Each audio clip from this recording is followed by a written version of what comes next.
Hi guys, hi, hello, how are you? Today we will be doing a crochet tutorial. This will be a full-on tutorial of making a bow pillow. So I would say this would definitely be a beginner-friendly pattern as well. I think as long as you have the basics down, this should be definitely achievable. So let's get started introducing some of the products we'll use. You will need probably a little bit more than one of these. I am just rolling with it right now. So I don't know exactly how much yarn you'll need, but at the very end and hopefully in the description, I will include exactly how much yarn I use so you have an idea of how much you need. But I am personally using this Sweet Snuggles Loops and Thread, which is from Michaels. I got this on sale. So I don't believe they still have it anywhere, but I thought this was really cute and would be perfect for a bow pillow.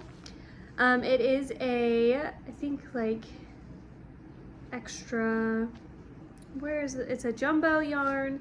It recommends an 11.5, but I personally am using a 7, which I know is crazy, but I just find that a lot of times if you want like a really tight crochet, don't want any yarn poking through, which is always my problem with like using the actual size recommended, it tends to happen. I already started one side and this is like super tight. I am making this for a friend's daughter who just turned 1, so I don't want any little tufts of stuffing poking out for her to like take and put in her mouth. So yes, I will be using a 7, but if you don't necessarily want it that tight, or maybe you want your yarn or your pillow to be a little bit bigger, because this will be a little on the mini side, I would recommend using an 8 or a 9. I probably wouldn't use an 11.5, but still up to you.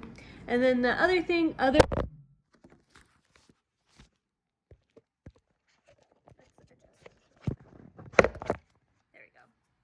The other thing, other than stuffing, you'll need is a yarn needle.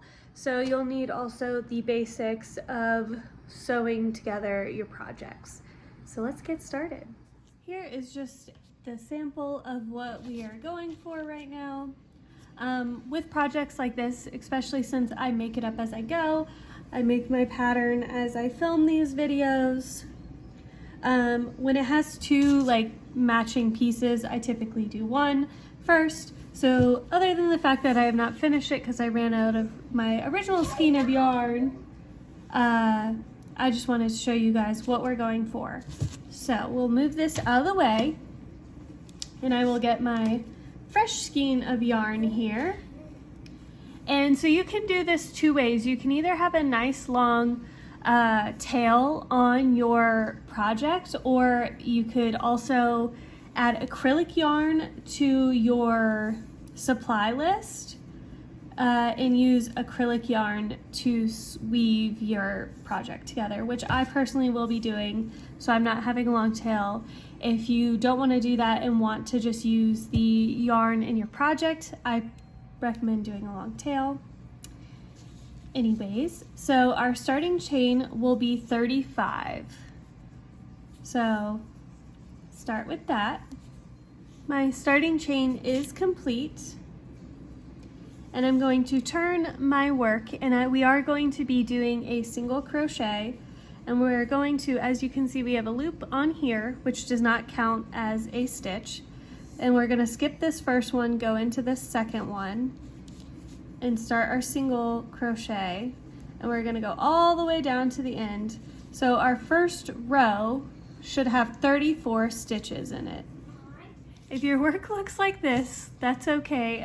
It's from using the much smaller hook. So if you ever wanted to know how people did this, that's how you do it. You use a much smaller hook than you need. But the swirl will even out and will flatten out as we go. Now we're gonna flip our work.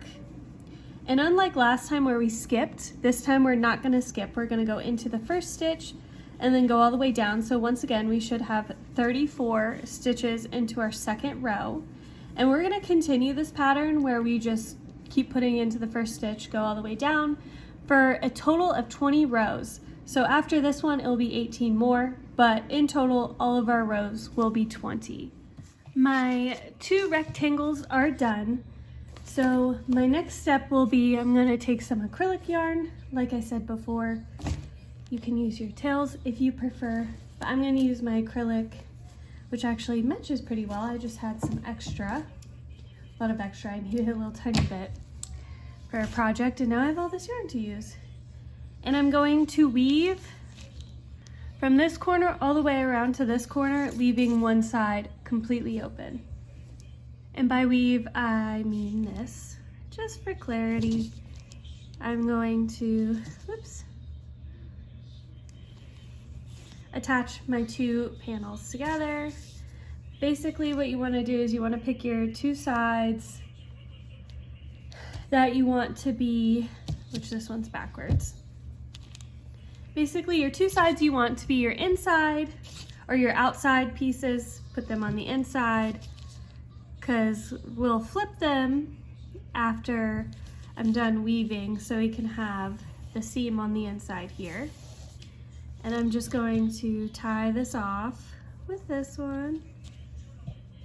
And then we're just gonna go through and weave back and forth all the way around to attach the pieces. So that's what I meant. I also wanted to mention, as you are weaving it in, I know some people say you don't need to be super precise, but when I try and do like pillows and plush, I try and be as precise as possible.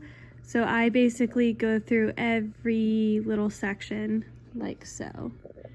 So we'll go here, go into the pink here, which is hard with one-handed, go into the pink, through the pink. This one's actually easy because it lines up perfectly here. But we'll go through that, and then we're just gonna go back through this side to kind of help weave the ends, and go into the very next one through the very next one, and go all the way through. I have my 3 edges all woven together now, and like I said, this will be the inside, so all of our seams can go in there. So we can flip it around. Now, you can either go ahead and partially fill your bow with stuffing, because this is kind of what we're going for, but I'm gonna wait because I probably will just put stuffing on either side.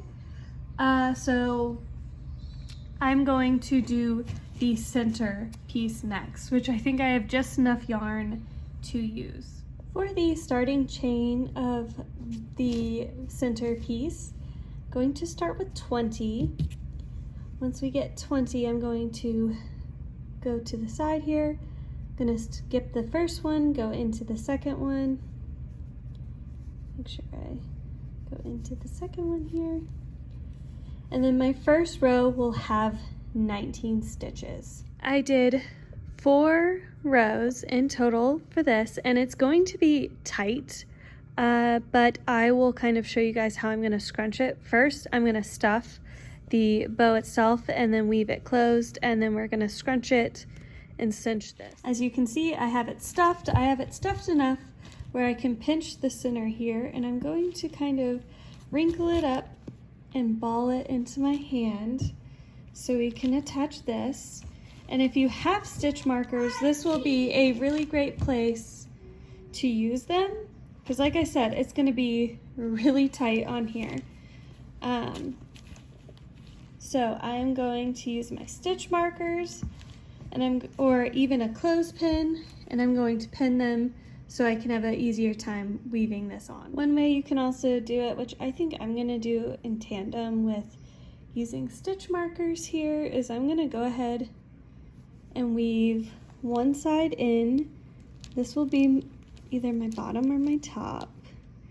I'm gonna weave it all the way through, so that way I have a point that is attached.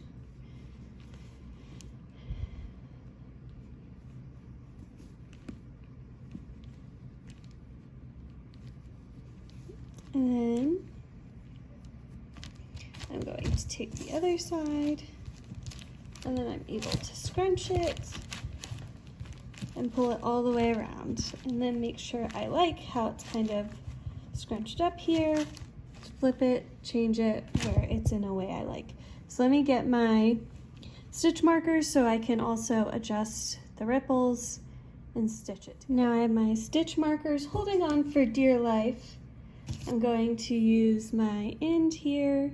Also, once again, you can use acrylic yarn if you'd like. I'm just going to use the fluffy yarn and I'm going to weave these together, and I'm going to make sure this is like super secure when I weave it together. I don't want it to bust, so I'm going to secure it once and then I'm going to go through again and secure it a second time and make sure I secure it to the actual like bow part, not just the two center pieces. That way I know that'll stick.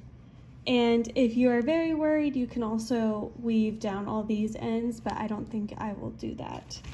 So I'm gonna go through and weave this one more time, all the way through, making sure it's nice and secure, and then I'll show you the fully finished product. All right, and here is our finished product. There's kind of like a loop.